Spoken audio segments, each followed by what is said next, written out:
अगर मैं हूँ तो डेफिनेटली रेयान पराग या जायसवाल दोनों में से देखा जाए ओवरऑल टॉप की टीमें कौन सी हैं आपको भी पता, मुझे भी पता है, फैंस को भी पता, जो क्रिकेट को पूरी दुनिया में देखा जाता है उनको भी पता कौन सी टॉप चाहिए था।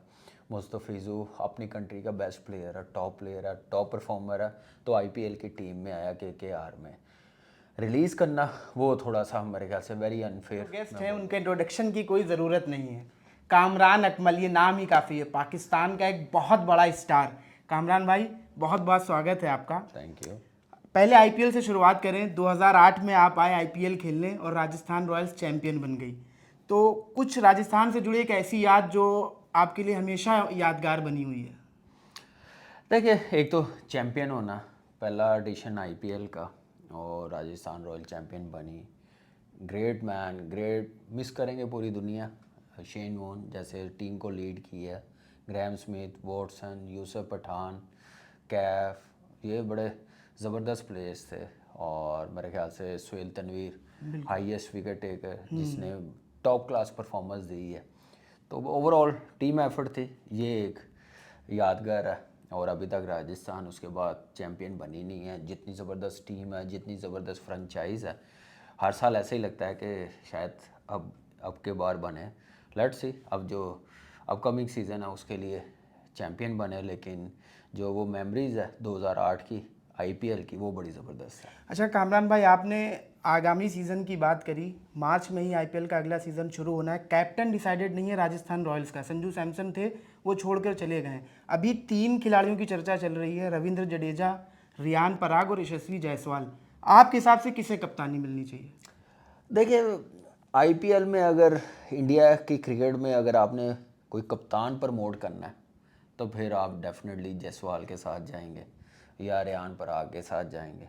और अगर आपने सिर्फ फ्रेंचाइज हद तक अच्छी क्रिकेट हो, एक्सपीरियंस चाहिए, जो जहाँ से मेरे ख्याल से जड्डू का सीज़न क्रिकेट शुरू हुई है, राजस्थान राजस्थान रॉयल से ही, हमारे जी जी साथ ही जी था। जी जी जी। तो बड़ा ज़बरदस्त परफॉर्मर भी है, फाइटर है, टीम टीम मैन है बेसिकली। तो आप अगर उसको कैप्टनसी वो उसने की है कहीं डोमेस्टिक में, और कहीं पे भी इंडिया में कोई भी डोमेस्टिक में या अपने स्टेट से क्लब से की, अगर समझते हैं तो फिर वो भी एक अच्छी ऑप्शन है। लेकिन अगर मैं हूँ तो डेफिनेटली रेयान पराग या जायसवाल दोनों में से किसी एक को बनाओ। आईपीएल से पहले टी20 वर्ल्ड कप होगा कामरान भाई। अगर आपसे कहें कि प्रेडिक्शन करिए 4 सेमीफाइनलिस्ट टीमें कौन सी होंगी, तो आप किनका नाम लेंगे? देखिए, अभी टू अर्ली है, क्योंकि हमारा मीडिया भी हमसे बात करता है। जब तक हमारी टीम आएगी नहीं सामने, अनाउंस नहीं करेंगे फाइनल स्क्वाड, बाकी टीमें होगी हुई हैं, तो फिर बता सकेंगे करीब जाके, जब फाइनल सब हो जाएंगे। जब 7 तारीख तक डेट आज तक दी हुई है, लेकिन इसके बाद भी चेंज कर सकते हैं। जी। तो जब टीमें सारी पहुंच जाएंगे उस वक्त हम ज़्यादा बेहतर बता सकेंगे टीम कॉम्बिनेशन, कोई इंजर्ड हुआ है, रिप्लेसमेंट कौन सी आई है। फिर अभी देखा जाए ओवरऑल टॉप की टीमें कौन सी हैं आपको भी पता, मुझे भी पता है, फैंस को भी पता, जो क्रिकेट को पूरी दुनिया में देखा जाता है उनको भी पता कौन सी टॉप टीमें हैं।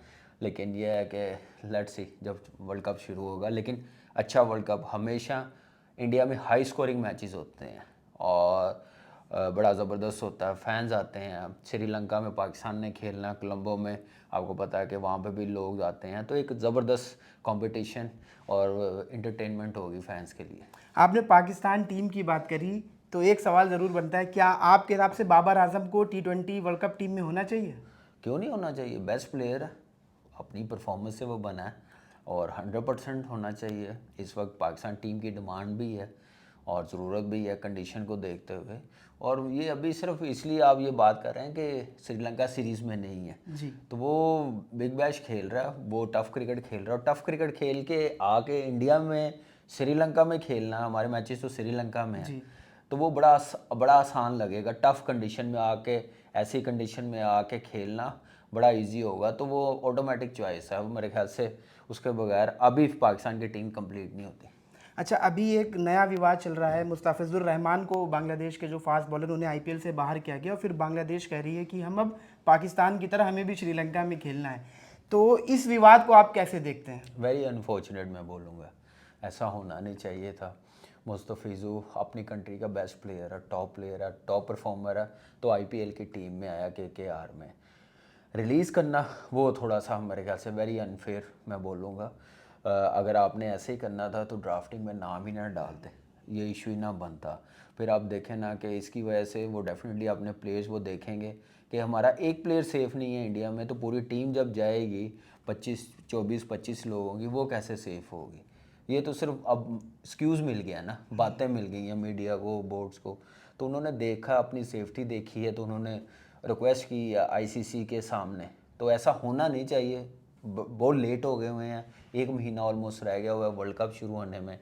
तो अब आईसीसी सोच में पड़ी होगी, देखते हैं कि क्या फ़ैसला आता है। तो बांग्लादेश ने अभी जो किया वो उन्होंने अपनी सेफ्टी सिक्योरिटी जो कंसर्न है वो सारे देखे हैं, तो फिर ये मेरे ख्याल से आईसीसी के सामने रखा। लेकिन मेरी नज़र में ऐसी बात यहाँ तक आनी नहीं चाहिए थी, बीसीसीआई को सोचना चाहिए था। और सबसे बड़ी बात मैं आपको ऑनेस्टली बताऊँ, आप लोग, मीडिया, जनता, अब उन्होंने फ़ैसला करना है कि स्पोर्ट्स में आप पॉलिटिक्स नहीं कर सकते, और उसको एक साइड पे रखें। आप अब अवाम में जाएं, स्पोर्ट्स क्रिकेटरों को ना, उनकी ना रेपुटेशन ख़राब करें, उनको ना आगे करें, क्रिकेट को ना सफ़र करवाएं।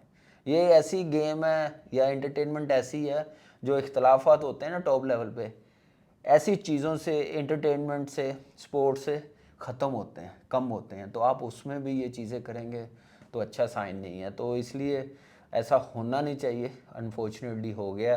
तो अब लेट्स सी आईसीसी क्या डिसीजन करती है, क्या उनको न्यूट्रल वेन्यू पे खिलाएगी या नहीं खिलाएगी, ये तो आने वाला टाइम ही बताएगा। अच्छा कामरान भाई, आपने इंडिया के खिलाफ काफ़ी क्रिकेट खेली। जब इंडिया पाकिस्तान का कोई मैच हो, कोई ऐसा घटना, कोई ऐसा मोमेंट जो आप अपने फैंस के साथ और हमारे दर्शक के साथ शेयर करना चाहें, जो फनी भी हो, यादगार भी हो? देखिए, फ़नी तो ईशांत शर्मा के साथ ही हुआ था बेंगलुरु में, हाँ। T20 मैच में। वो भी मिसअंडरस्टैंडिंग हो गई थी, लेकिन बड़ा ज़बरदस्त लड़का था और बड़ा मज़ा आया उस टाइम। देखें, जो भी कोई चीज़ ऐसी होती थी ना, तो फ़ौरन ख़त्म हो जाती थी। ग्राउंड से निकल के मिल के नेक्स्ट डे फ्लाइट थी, गपशप लगी, सारे बैठे हुए, वो चीज़ें ख़त्म हो गई, क्योंकि स्पिरिट ऑफ द क्रिकेट वो रखी जाती थी। क्योंकि उस टाइम के प्लेयर्स इस चीज़ को बड़ा ज़बरदस्त तरीके से लेके चलते थे। आप देखें कि इतना खेले हैं इंडिया के ख़िलाफ़, इंडिया में जाके खेले हैं, पाकिस्तान में आके इंडिया खेली है, एशिया कप में खेले हैं, जहाँ कहीं भी खेले हैं, तो बड़ा ज़बरदस्त इन्वायरमेंट रहा, बड़ी ज़बरदस्त स्पोर्ट्समैन स्पिरिट दोनों टीमों की तरफ से दिखाई है। और जो अभी रिसेंटली देख रहे हैं, तो मेरे ख्याल से उनको हम लोग अप्रिशिएट करते हैं कि जो स्पोर्ट्समैन स्पिरिट और स्पिरिट ऑफ द क्रिकेट वो लेके चले हैं। तो बड़ा ज़बरदस्त ये चीज़ें बस चलती रहती हैं, अच्छी गैदरिंग, अच्छी सिटिंग, बैठते थे, गपशप लगाते थे, ऐसे रूम में बैठे होते थे। तो ये सारी चीज़ें उस वक्त चलती थी। अब किस वजह से नहीं हो रही, वो चीज़ें भूल जाएं। स्पोर्ट्स है, स्पोर्ट्स को चलने दें बस। चलिए, T20 वर्ल्ड कप पास में है, एक लास्ट क्वेश्चन आपसे लेते हैं। अगर आपसे कहें कि मौजूदा समय में T20 के टॉप 3 बल्लेबाज जो सबसे खतरनाक है, तो आपकी नज़र में वो कौन होंगे? ओह, टफ क्वेश्चन है। 3 तो मेरे ख्याल से एक ही टीम से आ जाएंगे, टॉप की टीमें जो हैं। तो अभी एक एक करके बता देते हैं। तो Buttler, Jos Buttler, Abhishek Sharma, Abhishek Sharma, और मेरे ख्याल से इस वक्त देखा जाए तो टिम डेविड मुझे बहुत डेंजरस लग रहा है, Tim David, mid order Australia के। तो ये ऐसे प्लेयर्स हैं। पाकिस्तान से नो डाउट इस वक्त साहिबजादा फरहान बड़ी ज़बरदस्त फॉर्म में है, लेकिन मैं अगर देखूं तो साइम अयूब के साथ जाऊंगा। अच्छा। बैटिंग और बॉलिंग, ये मुझे लगता है कि T20 के बड़े ज़बरदस्त प्लेयर्स हैं। बहुत बहुत शुक्रिया कामरान भाई हमसे बात करने के लिए। Thank you so much. Thank you.